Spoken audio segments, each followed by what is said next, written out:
Welcome to The Middle Mix, a fun and unfiltered show for those of us in the middle of life.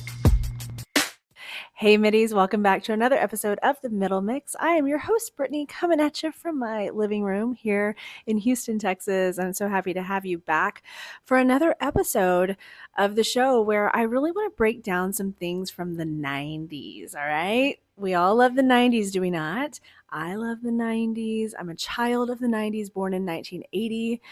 And I feel like the 90s have this huge comeback right now, right? Like, it's not everything 90s this and 90s that, especially if you're on social media. And as you know, I am a social media creator. I own a creative marketing agency. We specialize in social media. So I'm on social media for work, for my brand, for clients all the time, right? And I'm surrounded by 90s content, which I fucking love. But I wanted to revisit a few things that were very popular in at least my world, probably in yours, in the 90s, and kind of like make some connections here, because when I really started to reflect back on some of my favorite that I loved during that time frame, it makes a lot of sense. You know, it really makes a lot of sense. This is why reflection is important, people. It can really help teach us about ourselves. So I have a little list for you. I want to go through that list. I'm going to start off with clunky shoes. Clunky shoes. Now, here's the thing.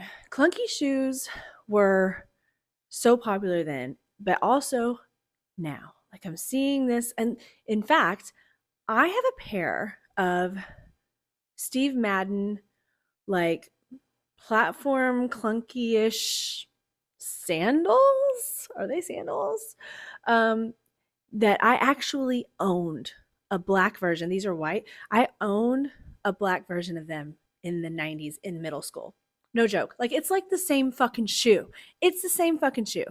And I cannot believe, like, does it shock you sometimes? Like, when you're like, I cannot believe I'm old enough for this to be happening to me, for it to like cycle back. You know, our parents told us that this would happen. It happened with them. And it's now happening with us. And I'm just like, dude, I own these exact fucking shoes in the 90s. But anyway, so clunky shoes though. Here's my thoughts on clunky shoes. You know what I mean? Clunky. They're thicker. There's a platform. It's not like a skinny stiletto moment. It's not that. It's heftier, right? That was huge in the 90s. Definitely making a comeback now in 2026, and has been for a couple years. But I think that this explains why, for me, I'm not sure about you, I don't do well in skinny little shoes, because my body is not, my feet, they don't, that's not the thing. They were not raised that way. My feet were not raised for skinny stiletto shoes. Period. My feet were raised on clunky platform, solid, underneath you shoes, right? And that's what I want. I don't want to feel wobbly. I don't want to feel like I have to put so much, like, all of my weight on the balls of my feet, because the heel's so fucking skinny that it really is useless. What's it there for? Except it's going to sink into the grass if you're wearing it and you try to walk on a lawn, which, look, I know we're not walking on lawns a lot, but maybe you're going to go to a polo match, which I happen to enjoy doing. You're screwed. Your stiletto is going to sink. You want to have to walk across a little bit of grass outside to get in the car? You're fucked. It's going to fucking sink. You know what I'm saying? Like, there's so many problems with that kind of shoe. And I am passionate about this topic, if you couldn't tell, because I have what I call, foot drama. My feet are a bit dramatic. They're very picky.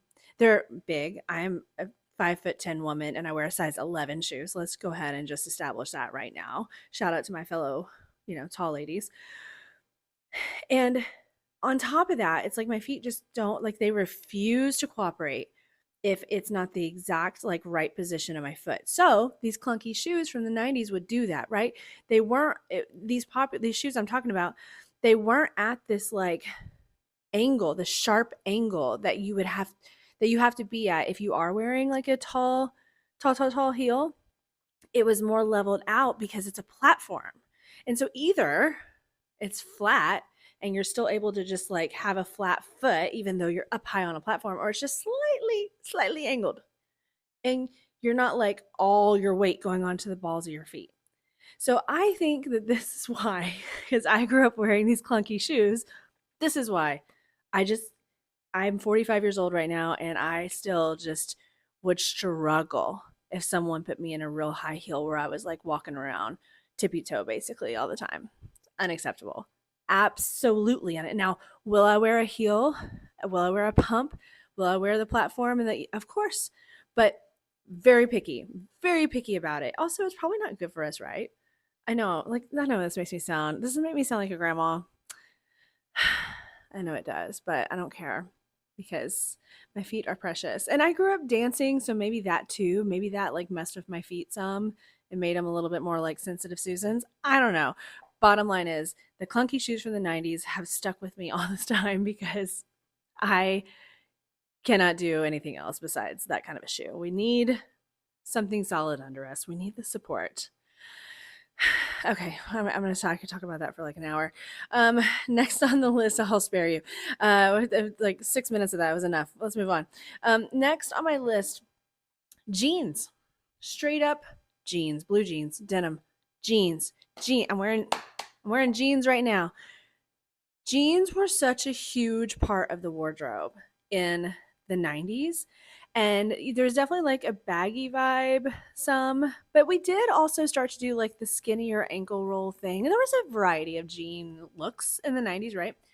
But like it was a big deal. Like I know whenever I was in middle school and high school, which I was in middle school and high school in the 90s. So I was born in 80, so I turned 10 in the latter part of 1990 and so on. And in middle school and high school in the 90s, like you just wore jeans every day.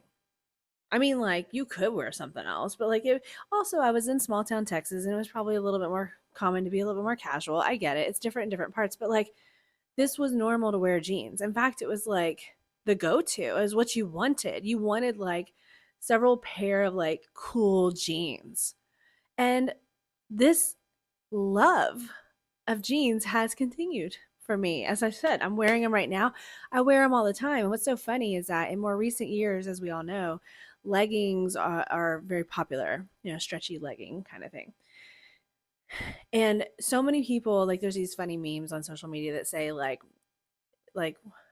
you're crazy if you like wear a jean at home relaxing. Like if you should be in something stretchy, you should be in a legging or whatever. Nope. Call me crazy because I'm at home in the jeans. I love the jeans.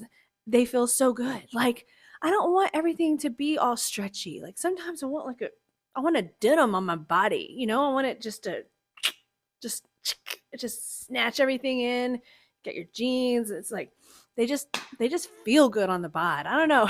So probably because I grew up as a kid and teen in the 90s and wore so many fucking jeans and it was just such the normal thing. But I think this is why I have this love of jeans. And I'm not ashamed to admit it.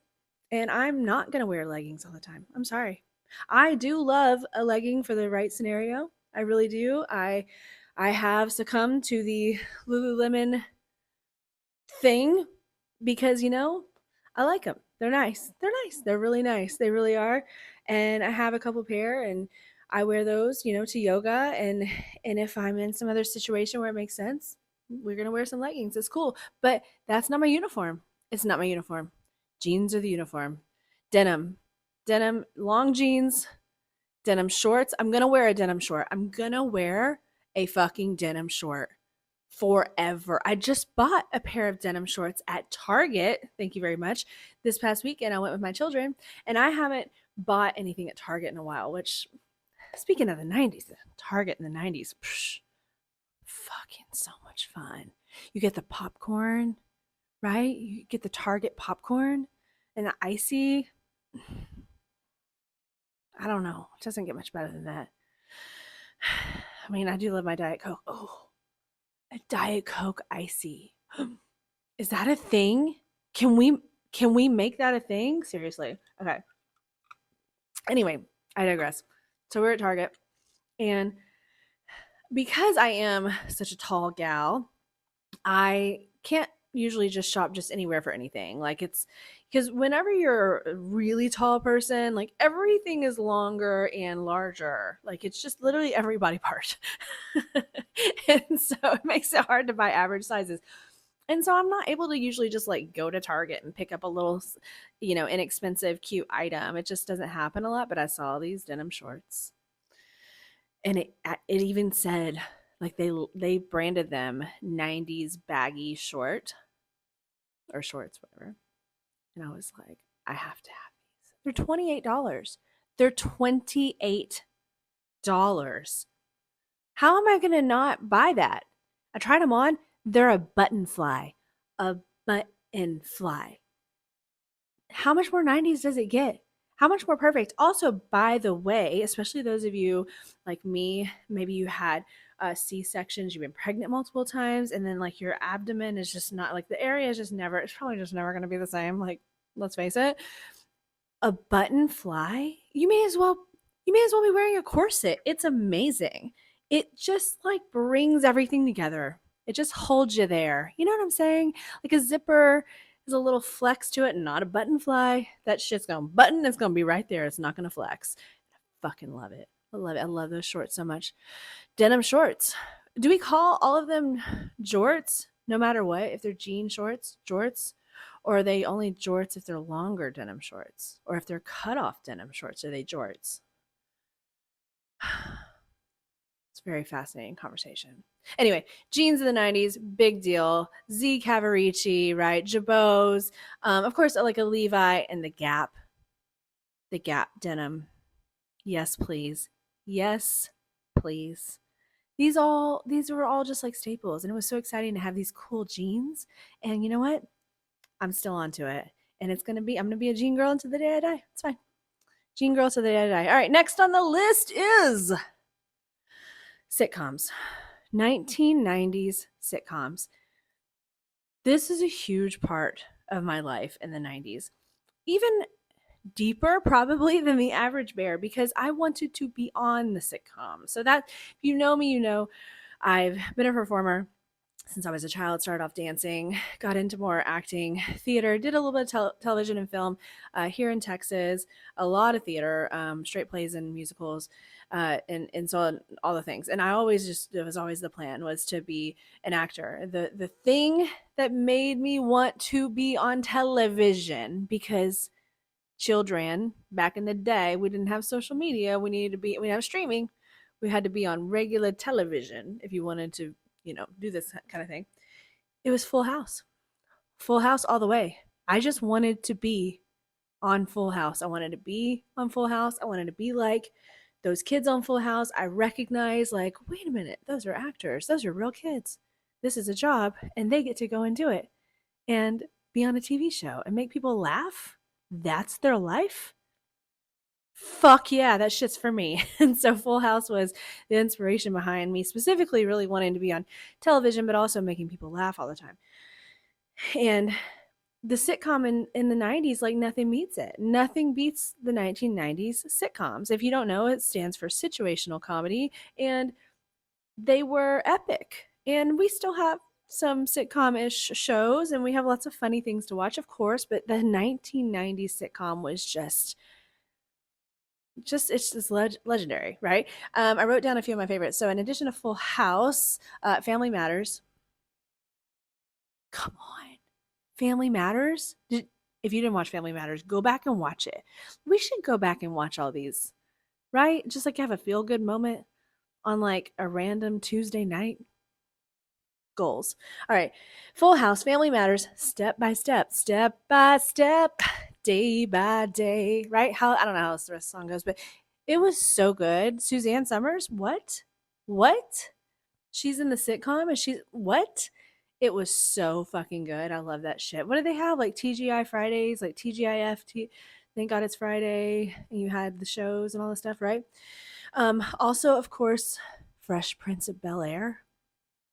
I mean, We all know the song, right? In West Philadelphia, born and raised on a playground is where I spend most of my days. Chilling out, maxing, relaxing, all cool and all, shooting some b-ball outside of the school when it comes. Okay, you get it. That show is so good. Like the whole thing, the whole thing, the whole thing, the whole thing. Will and Carlton and Ashley and Hillary. DJ Jazzy Jeff was in, and the uncle and the and the Aunt Vivi. I just like it's so good. It's so good. And even though we have really great entertainment these days, it's just different. It's just different. The 90s sitcom was everything. And of course, I cannot leave off this list Friends. Friends, of course, went into the early 2000s as it ended officially, I believe, in 2004, in the spring of 2004, I'm pretty sure. But it was a lot of it was in the 90s. And of course Seinfeld as well. Like these all went together. But I personally just loved Friends so much. And not long after it went off air, y'all, I got all the DVDs. You know, you get the little box set of like each season. All of them. I still own them too. All of them. What was it? 10 seasons, I think. I have all of them on DVD. And I was so excited to have that. And I would watch those DVDs over and over and over. What a beautiful time. What a beautiful time. And Friends, you know, it continues to play. All these shows, a lot of them continue to play. And you can catch them, or of course you can stream them and things like that. And it just feels good. There's just nothing wrong with wanting your entertainment to just make you feel good. Like, don't sign me up for a goddamn horror flick. Don't do it. Don't do it. Because what's going to happen inevitably is your body is going to have some sort of tense, stressed reaction because it's a horror film. It's supposed to. It's okay. It's supposed to do that. But I don't want to sign up for that. I'm not volunteering for that. I don't want to be tensed up on the edge of my seat. I don't want a thrill. I want entertainment that feels more calm or makes me laugh hysterically or makes me feel something. It could even make me cry. But if it's going to fucking scare the shit out of me, I'm out. Fuck that. And I think that's another reason why I love 90s sitcoms so much, because they're not trying to scare the shit out of you. They're not, right? They're just there for you. Well, I'll be there for you. Right? Perfect. All right. My final thing I want to recognize from the 90s, something that I loved. It's a big part of my life in the 90s and a little beyond the 90s as well. Cigarettes. Now, if you're watching the video version of this, you can see I'm wearing a shirt that says, "Do not give me a cigarette under any circumstances, no matter what I say." I thought it was a fun shirt. And the reason why this applies to me is because I don't trust myself. I haven't had a cigarette since 2010. I quit whenever I found out I was pregnant with my son. And I haven't had one since. I haven't had a single puff because I didn't trust myself, because I loved cigarettes so much. Cigarettes were such a moment back then. And look, I'm not trying to say that they're good for us. Not even going there. Not even remotely. I'm just saying how enjoyable it was at the time to have cigarettes just like a part of your life. And it seems like they're coming back. It seems like people are a little less ashamed to be smoking cigarettes, right? Didn't we go through like a period where it was like 2015 and everybody was like, "You smoke cigarettes? Really? People still do that?" Like, it was like everybody judging somebody if they smoke cigarettes for a little bit there. But recently, people are open, and I'm seeing this all over social media and the whole cigarette thing. I mean, I also love a cigarette meme. Who doesn't love a cigarette meme? It's so funny. It's so funny. But the truth of the matter is I was a smoker. And I started in the late 90s when I was a teenager. And I smoked for a while. I quit in 2010 when I found out I was pregnant with my son. Because that's what you do when you find out you're pregnant. You got to quit smoking, people. And that's what I did. But cigarettes were just like a lifestyle. Like, I remember whenever I realized I was going to have to quit because I was pregnant, mourning that phase of life. Like, I cried. Granted, I was pregnant and hormonal, But I cried in my car thinking I'm not going to have the window cracked with my little cigarette here and ash out the window anymore. Those days are over. I'm not going to go out on my back patio and look at my Us Weekly magazine and smoke cigarettes while I read the whole thing for like an hour. Those days are over. And I'm not going to like hang out and have some drinks and some cigarettes. I love me some drinks and some cigarettes. And those days are over. The sadness was there, y'all. I was very sad about the cigarette quitting, but I quit. I knew that's what I needed to do. And the funny thing is about it now is like sometimes when I smell a cigarette, it's like, ugh, stinks. I'm glad I'm not dealing with that. Right? I don't want to deal with that. And then sometimes I smell them. It smells so good. And I just fantasize about just having a cigarette. Just just a little something to take the edge off. And I just can't believe that it's 2026 and people are going to space and there are robots running some shit and we can't come up with some version of a fucking cigarette that's not bad for you? Are you fucking kidding me? Could someone get on this, please? Do we need to call? Do we need to make a call? Write a letter? What do we need to do? Because I am ready for this. Sign me the fuck up for the not bad for you cigarette. I'm there. I'm first in line. I'm pre-order. I'm joining the wait list, providing my email address. I'm doing customer reviews on Google for you. I'm your number one fan. So if somebody can get that information to me and line me up, I am fucking ready. Sign me the fuck up for the not so bad for you cigarette because I'm there. We're going to be a smoker again. Thank you so much for listening and for watching Middies, another episode of the Middle Mix. I hope to see you again soon.